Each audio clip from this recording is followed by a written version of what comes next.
इनमें कुछ अलग है इसलिए यहाँ पर हैं। यूपीएससी का अगर आप ऑफिशियल नोटिफिकेशन पढ़ेंगे, they have clearly mentioned that a well educated person should be able to answer the questions without any specialise study. So आपको एक स्पेशलाइज स्टडी नहीं चाहिए इस एग्जाम के लिए, you just need general awareness of the various issues. उस पर आपकी अंडरस्टैंडिंग क्लियर होनी चाहिए firstly. Then second part is you don't have to be किताबी कीड़ा कि दिन भर पढ़ रहे हैं। किसी आपके सीनियर ने कह दिया 12 घंटे पढ़ना है, 7 दिन पढ़ना है, नहीं तो नहीं होगा। आई बेट यू कि you can prove him wrong. जो मेरा नेचर है, एक कलीग ने भी बोला that he has got the habit of procrastination, delay करना, कि यार आज नहीं पढ़ा, चलो कल कर लेंगे, कल नहीं परसों कर लेंगे। मेरे साथ क्या प्रॉब्लम है, मैं जैसे 3-4 घंटे पढ़ लेता हूँ तो उसके बाद ऐसा लगता है बहुत सारा पढ़ लिया, अब छोड़ो, बैठ जाओ आराम से, अब अगले दिन पढ़ेंगे। तो there is no one size fit all approach in UPSC. अगर आप मंडे टू सैटरडे भी 6 से 7 घंटे भी पढ़ रहे हैं, मोर देन सफिशिएंट, बट वो 100% आप अपना इनपुट दीजिए उस 6 से 7 घंटे में। और संडे एंजॉय करो, जो करना है करो, refresh yourself, because it is not only a knowledge test, it is not only a personality test, it is a knowledge cum personality test. UPSC ने मेंशन किया है इंटरव्यू स्टेज में that it is a personality test, but I personally believe कि preliminary में भी वो आपकी personality check कर रहे हैं। In what way? इनडायरेक्टली, आपकी इंटेलिजेंट गेसिंग से।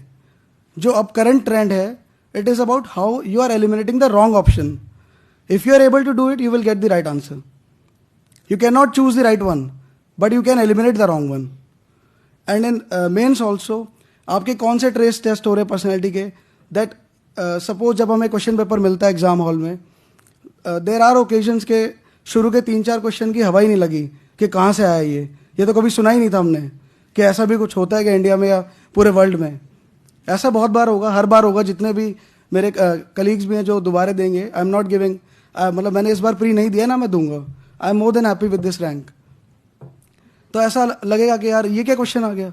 हमने स्पेक्ट्रम पढ़ी, बिपिन चंद्रा पढ़ी, लक्ष्मीकांत पता नहीं क्या क्या पढ़ डाला सीनियर से पूछ के या अपने टीचर से पूछ के, लेकिन कहीं मेंशन नहीं था ये तो वहाँ आपकी टेस्ट हो रही है कि how you are able to handle the pressure. मैंने वो भी एक क्वेश्चन आया था, I would like to share it with you all. McBride commission paper 2 में जीएस के ऑफ यूनेस्को पूछा था यूपीएससी ने। It was 20th question. तो पहले 19 लिख लिए, जो थोड़ा बहुत आता था लिख दिया सब में, and I was left with 5 minutes. मुझे कुछ नहीं पता था मैकब्राइड क्या है, कब हुआ, ये बहुत पुराना कमीशन होगा कुछ तो, बट यूनेस्को की फुल फॉर्म पता थी कि हाँ ये एजुकेशन से और इन सब से रिलेटेड है। तो बस मैं मैकब्राइड में वही सब लिख दिया यूनेस्को का बना के, एंड लास्ट में लिख दिया यस इंडिया इज सपोर्टिंग, बिल्कुल पॉजिटिव। पता नहीं इंडिया ने सपोर्ट किया है कि नहीं किया, या क्या मैकब्राइड था वो, but India is supporting.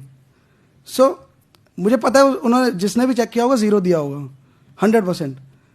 But एक आपका वो आप एक एटीट्यूड डेवलप कर रहे हो कि यार किसी भी क्वेश्चन से घबराना नहीं है हमें, बिकॉज डरने की इस एग्जाम में कोई ज़रूरत ही नहीं है ना। आज नहीं हो रहा, कोई बात नहीं, कल होगा।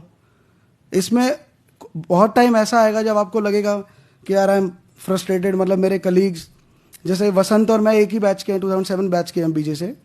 सो हमारे कलीग्स एमडी कर रहे हैं, मतलब रेजिडेंट है बीजे में, इंडिया में कहीं पे भी, 1-2 की हो भी गई है। तो वो हमसे पूछते थे यार कब होगा तेरा यूपीएससी क्लियर।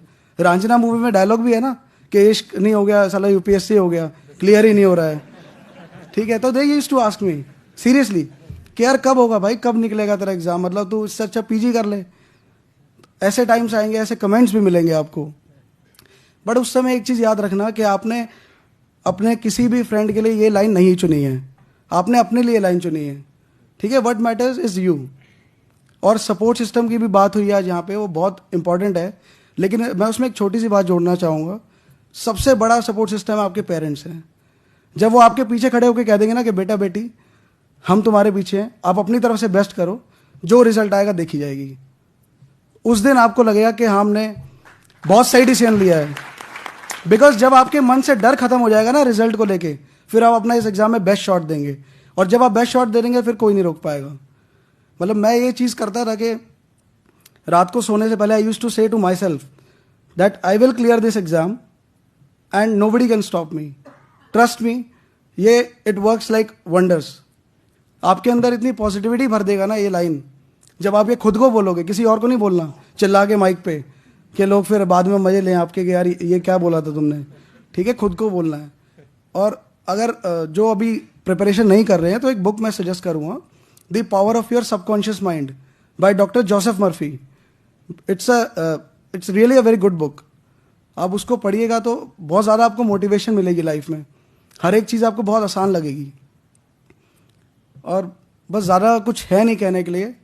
अतुल सर का मैं थैंक्स बोलना चाहूँगा दिल से कि इन्होंने मेरे को दिल्ली से इनवाइट किया यहाँ पे आने के लिए, और मैं स्पेशली सिर्फ इसी फंक्शन के लिए आया हूँ दिल्ली से, और कोई काम नहीं था मुझे यहाँ पर। So thank you all for इतना आपने पेशेंस रखा कि मैं लास्ट कैंडिडेट हूँ बोलने के लिए, बट फिर भी सुन रहे हैं आप लोग, सो नहीं रहे हैं। तो thank you so much, best of luck. एक सचिन बोलला त्यावरून मला 2-3 गोष्टी आठवल्या. म्हणजे फरक काय आहे 193 326.